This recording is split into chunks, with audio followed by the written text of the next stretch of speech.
السلام علیکم ورحمۃ اللہ وبرکاتہ۔ ناظرین، آپ کا درس نظامی خیر مقدم کرتا ہے۔ چینل پر نئے ہیں تو چینل کو سبسکرائب کر لیں اور بیل آئیکن پریس کر لیں تاکہ جو بھی نوٹیفیکیشن آئے سب سے پہلے آپ کو ملے۔ درس نظامی ایک اسپیشل کنٹینٹ جس کا نام دروس رمضان ہے، تو دروس رمضان کا آج تیسرا لیسن آپ کے سامنے پیش ہے۔ آج ہم بات کریں گے جنت کے دروازوں کے بارے میں۔ جنت کے کتنے دروازے ہوتے ہیں، کچھ مخصوص دروازے ہیں جن کا تذکرہ حدیث شریف میں ہے، اور کچھ ضمنی دروازے بھی ہوتے ہیں۔ آپ اس کو اس مثال کے ذریعے سمجھیں کہ جب آپ کسی شعبے، کسی یونیورسٹی یا کسی ادارے میں داخل ہوتے ہیں تو اس کے کچھ مین گیٹس ہوتے ہیں۔ مین گیٹ کبھی کبھی کسی ادارے کا ایک ہی ہوتا ہے، کسی ادارے میں ایک سے زیادہ ہوتے ہیں۔ جیسے بڑی یونیورسٹی ہوتی ہے تو اس میں گیٹس کی تعداد زیادہ ہوتی ہیں، لیکن اگر آپ گیٹ کے اندر داخل ہو جائیں اس کے بعد آپ کو ضمنی دروازے مزید ملتے ہیں، جیسے کمرے کا دروازہ، بیت الخلاء کا دروازہ، اور اس کے علاوہ آفس کا دروازہ، میٹنگ ہال کا دروازہ ہے۔ تو اسی طریقے سے جنت کے بھی کچھ خاص دروازے ہیں، اور اس کے علاوہ ضمنی دروازے بھی ہیں۔ تو حدیث شریف میں جو تذکرہ ہے اس کا بیان ابھی اس دروس رمضان کے تیسرے لیسن میں کیا جائے گا انشاءاللہ عز و جل۔ اور تو شروع کرتے ہیں آج کا لیسن۔ بسم اللہ الرحمن الرحیم۔ حضرات، ابھی تک آپ نے جو ہے دو لیسن میں روزے کی فضیلت، روزے کا معنی کیا ہے، رمضان میں جو ہم روزے رکھتے ہیں اس روزے کی حقیقت کیا ہے، کب فرض ہوا، ان تمام باتوں پر آپ نے غور کیا۔ اگر آپ نے نہیں دیکھا ہے تو 12 ویڈیوز کو دیکھ سکتے ہیں، اور ویڈیو کو آخر تک دیکھیں تاکہ جانکاری آپ کو مکمل طور پر ملے۔ بسم اللہ الرحمن الرحیم۔ حضرت ابو ہریرہ رضی اللہ تعالی عنہ سے مروی ہے کہ رسول کریم صلی اللہ تعالی علیہ وسلم نے فرمایا، جس نے اللہ کی راہ میں جوڑا خرچ کیا اسے جنت کے کئی دروازوں سے پکارا جائے گا۔ اے بندہ خدا، یہ دروازہ عمدہ ہے۔ جو نمازی ہوگا اسے باب الصلاۃ سے پکارا جائے گا، جو مجاہد ہوگا اسے باب الجہاد سے پکارا جائے گا، جو روزہ دار ہوگا اسے باب الریان سے پکارا جائے گا، جو صدقہ دینے والا ہوگا اسے باب الصدقہ سے پکارا جائے گا۔ اس پر ابو بکر نے عرض کیا، آپ پر میرے ماں باپ قربان یا رسول اللہ، جو ان دروازوں سے کسی ایک سے پکارا جائے گا اسے دوسرے دروازے کی کیا حاجت؟ کیا کوئی ایسا بھی ہوگا جو ان سب دروازوں سے پکارا جائے؟ فرمایا، ہاں، مجھے امید ہے تم ان میں سے ہوگے۔ سبحان اللہ۔ اب اس حدیث شریف میں دیکھیں کہ حضرت ابو بکر صدیق رضی اللہ عنہ کی فضیلت کا بھی اندازہ ہو رہا ہے۔ حضور نے فرمایا، جب حضرت ابو بکر صدیق رضی اللہ عنہ نے عرض کیا، یا رسول اللہ، کیا کوئی ایسا بھی ہوگا جو ان سب دروازوں سے پکارا جائے؟ تو آپ نے فرمایا، ہاں، مجھے امید ہے تم ان میں سے ہوگے۔ سبحان اللہ۔ اور دوسری بات آپ دیکھیں کہ روزے دار کے لیے ایک خاص دروازہ ہے جسے باب الریان کہا جاتا ہے، اور دوسری حدیث میں بھی اس کا تذکرہ ہے باب الریان کے تعلق سے، کہ روزے دار جو ہے اسی دروازے سے داخل ہوگا۔ دوسری حدیث جو ہے حضرت سہل بن سعد ساعدی رضی اللہ تعالی عنہ سے روایت ہے کہ نبی کریم صلی اللہ علیہ وسلم نے فرمایا، جنت میں ایک دروازہ ہے جس کا نام ریان ہے۔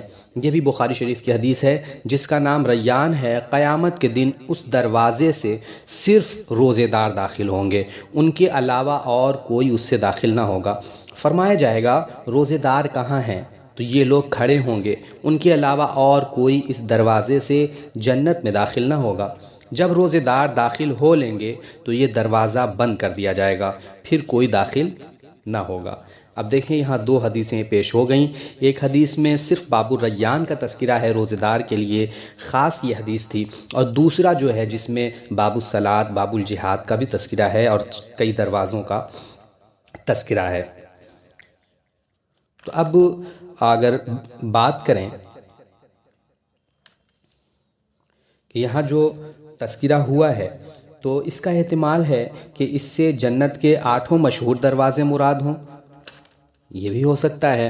یا پھر دیکھا جائے تو اس حدیث میں اس کا بھی احتمال ہے کہ جنت کے ان 8 دروازوں میں سے کسی کا نام باب الصلاۃ ہوگا، کسی کا باب الجہاد، کسی کا باب الصدقہ وغیرہ وغیرہ۔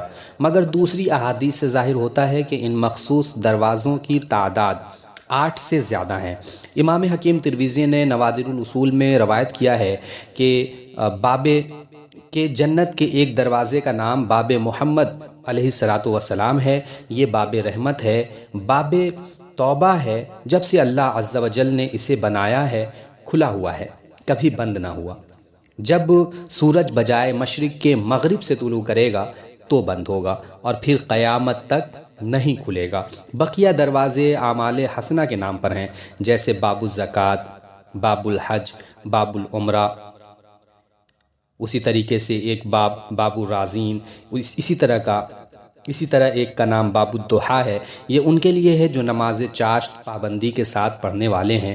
ایک کا نام باب الفرح ہے جو بچوں کو خوش کرنے والوں کے لیے ہے۔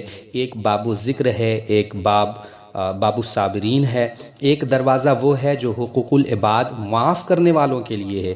ایک دروازہ خوش اخلاق لوگوں کے لیے ہے۔ اس کی توجہ یہ ہے کہ بڑے مرکزی 8 دروازے ہیں اور یہ سب ضمنی دروازے ہیں، جیسا کہ میں نے ایک مثال پیش کی۔ یہ مخصوص دروازے ان لوگوں کے لیے ہیں جو فرائض کی کما حقہ پابندی کے ساتھ ساتھ نوافل کے ساتھ خصوصی شغف رکھتے ہوں۔ جو شخص جس نفل کی ادائیگی میں ممتاز ہوگا وہ اس کے مخصوص دروازے سے داخل ہوگا۔ حضرت صدیق اکبر رضی اللہ تعالیٰ عنہ کی اس عرض کا مطلب یہ ہے کہ مقصود جنت میں داخلہ ہے۔ اگر کوئی کسی ایک دروازے سے بلا لیا جائے تو اسے دوسرے دروازے کی کوئی ضرورت نہیں، کیونکہ اس کا مقصود حاصل ہو گیا۔